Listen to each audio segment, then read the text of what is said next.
అందరికీ నమస్కారం. ఈరోజు మనం ఒక దేశాన్ని, ముఖ్యంగా మన భారతదేశం లాంటి ఎన్నో విభిన్నతలున్న దేశాన్ని కలిపి ఉంచే ఒక అద్భుతమైన సూత్రం గురించి మాట్లాడుకుందాం. అదే సమాఖ్య వ్యవస్థ. ఇది కేవలం పాలిటీ పుస్తకాల్లో ఉండే ఒక పదం కాదు. ఇది మన దేశ ఐక్యతకు పునాది. ఇక ఆలస్యమెందుకు, దీని గురించి వివరంగా తెలుసుకుందాం. ఈరోజు మనం ఏం చూడబోతున్నామంటే, ముందుగా రెండు దేశాల కథతో మొదలుపెడదాం.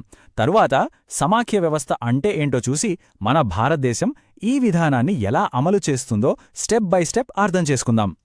అసలు సమాఖ్య వ్యవస్థ లాంటి ఒక సిస్టమ్ ఎందుకవసరం? ఈ ప్రశ్నకు సమాధానం దొరకాలంటే ఒకే రకమైన సవాళ్లను ఎదుర్కొని పూర్తిగా భిన్నమైన దారులను ఎంచుకున్న రెండు దేశాల కథను మనం చూడాలి. ఇది చాలా పెద్ద ప్రశ్న కదా. ఒక దేశంలో రకరకాల ప్రజలు ఉన్నప్పుడు అందర్నీ కలుపుకొని ఎలా ముందుకు వెళ్ళాలి? దీనికి సమాధానం అధికారాన్ని ఎలా పంచుకుంటున్నారు అనే దానిమీదే ఆధారపడుంటుంది. ఒకవేళ ఆ పంపకం సరిగ్గా జరగకపోతే అప్పుడేం జరుగుతుందో చూద్దాం. ఇక్కడ తేడాను గమనించండి. శ్రీలంకలో అధికారమంతా ఒకరి చేతిలోనే ఉండడంతో అది పెద్ద గొడవకు, చివరికి అంతర్యుద్ధానికి దారితీసింది. కాని బెల్జియంలో అలా కాదు. వాళ్లు అధికారాన్ని పంచుకున్నారు, అందరినీ గౌరవించారు, దాంతో శాంతిగా ఉండగలిగారు. ఈ సర్దుబాటు, ఈ అధికార పంపిణీ, ఇదే మనల్ని సమాఖ్య వ్యవస్థ అనే అసలు విషయానికి తీసుకువస్తోంది. సరే, ఈ సర్దుబాటును ఒక పద్ధతి ప్రకారం ఒక సిస్టంగా ఎలా మార్చాలి?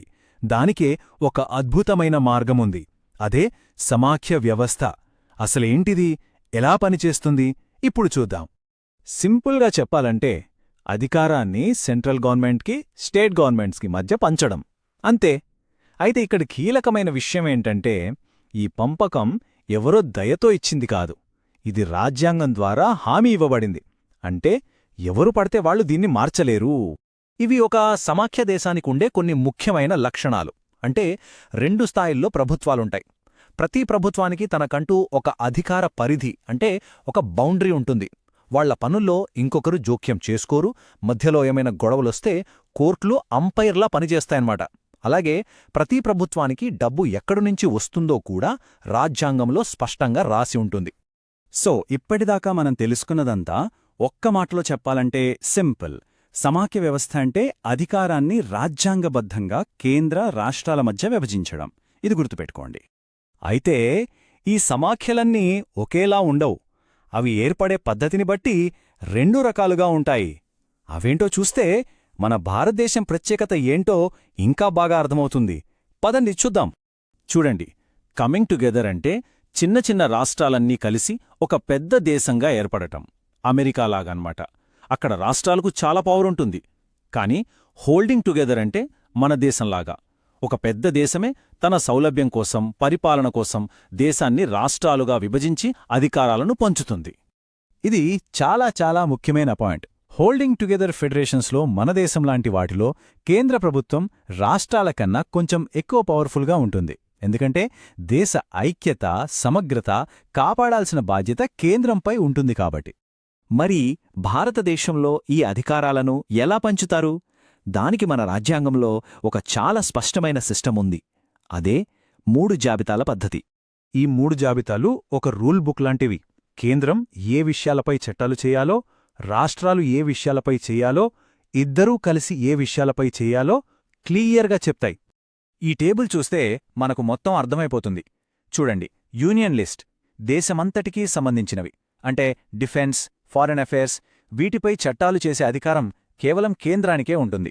ఇక స్టేట్ లిస్ట్ అంటే పోలీస్, అగ్రికల్చర్, వీటిపై రాష్ట్రాలు చట్టాలు చేస్తాయి.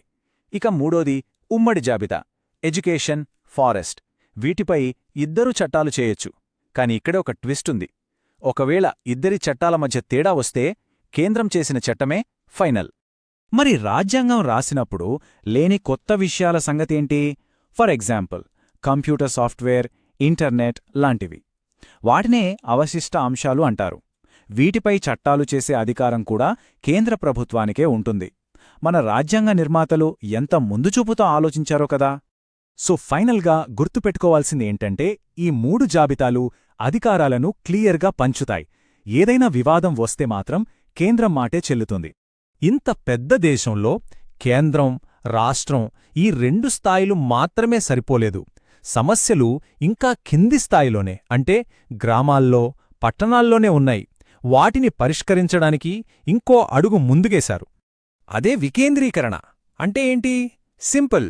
పైన ఉన్న కేంద్ర, రాష్ట్ర ప్రభుత్వాల నుంచి కొన్ని అధికారాలు తీసి మనకు దగ్గర్లో ఉండే లోకల్ గవర్నమెంట్స్కి అంటే పంచాయతీలకు, మున్సిపాలిటీలకు ఇవ్వడం. ఎందుకంటే ఊర్లో సమస్య ఏంటో ఊర్వాళ్లకే కదా బాగా తెలుస్తుంది. 1992కు ముందు కూడా ఈ లోకల్ బాడీస్ ఉండేవి, కానీ వాటికి పవర్స్ లేవో, డబ్బుల్లేవో, ఎలక్షన్లు సరిగ్గా జరిగేవి కావు. కాని 1992లో వచ్చిన రాజ్యాంగ సవరణ మొత్తం సీన్నే మార్చేసింది. అప్పట్నుంచి రెగ్యులర్గా ఎలక్షన్లు జరపడం కంపల్సరీ అయింది. మహిళలకు, వెనుకబడిన వర్గాలకు రిజర్వేషన్లొచ్చాయి. అన్నింటికన్నా ముఖ్యంగా రాష్ట్ర ప్రభుత్వాలు తమ పవర్స్ని, డబ్బుని వీటితో పంచుకోవడం తప్పనిసరి అయింది. ఒక్క మాటలో చెప్పాలంటే వికేంద్రీకరణ అంటే స్థానిక సమస్యలను స్థానికులే పరిష్కరించుకోవడానికి వాళ్ల చేతికే అధికారం ఇవ్వడం. మన పంచాయతీలు, మున్సిపాలిటీలు దీనికి బెస్ట్ ఎగ్జాంపుల్స్. సరే, ఇప్పుడు మళ్ళీ మనం మొదలుపెట్టిన కథ దగ్గరికి వద్దాం. శ్రీలంకలో జరిగినట్లుగా మన దేశంలో ఎందుకు జరగలేదు? మన దగ్గర ఎన్ని భాషలు, ఎన్ని సంస్కృతులు, అయినా మనమెలా కలిసి ఉన్నాం? దానికి కారణం మన ఫెడరల్ స్పిరిట్. మనం భాషని ఒక సమస్యగా చూడలేదు.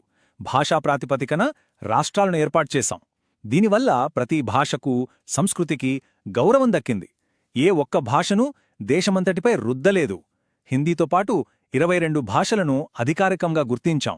అవసరమైతే హిందీతో పాటు ఇంగ్లీష్ను కూడా కొనసాగించాం. ఈ సర్దుబాటు ధోరణే మన ఐక్యతకు అసలైన బలం.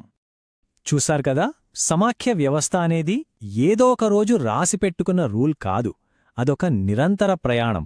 దేశ అవసరాలకు తగ్గట్టుగా అది మారుతూ ఉండాలి.